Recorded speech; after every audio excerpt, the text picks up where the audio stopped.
Before we move into the current proposal for 8 new casinos, we want to give everybody an idea of what the current status of gaming looks like right now in the state of Michigan.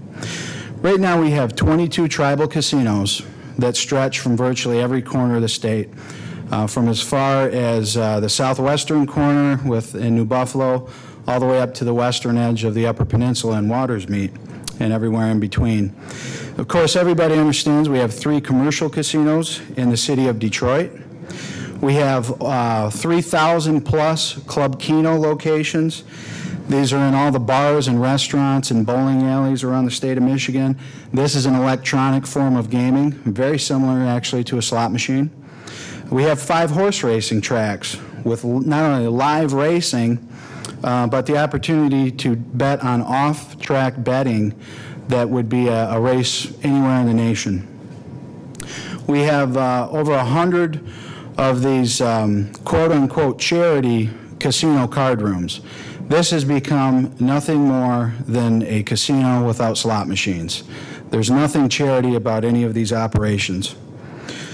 We have a ubiquitous lottery that in 2011 had $2.34 billion in revenues. The current proposals, including the one that has proposed 8 new casinos by Citizens for More Michigan Jobs, in addition to another ballot proposal being put forth by a group calling itself Michigan is Yours, which includes the former Lions running back Billy Sims, want 15 more casinos. These would be commercial operated under the state ballot initiative process.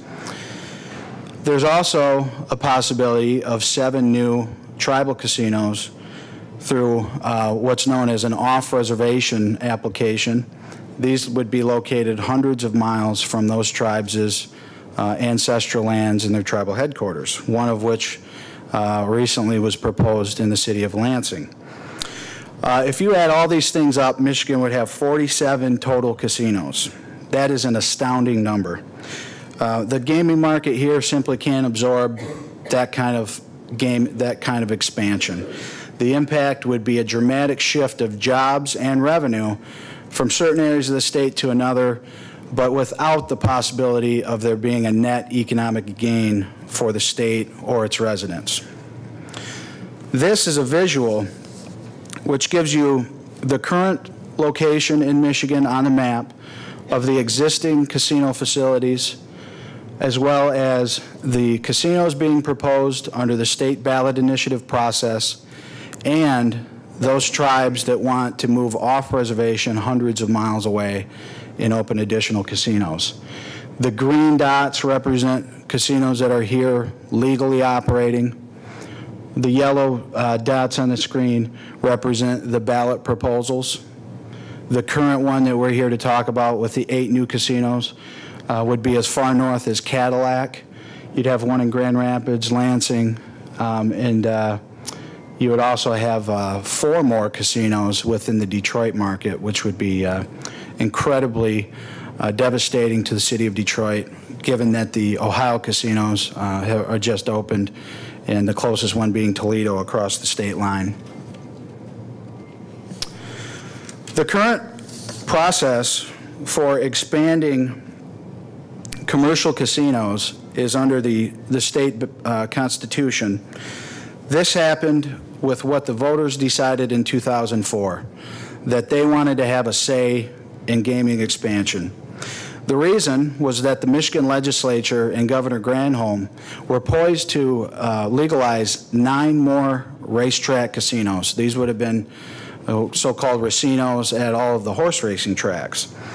The voters simply did not support that, and instead did a voter initiative, put a constitutional amendment on the ballot that became Proposal 1 in 2004.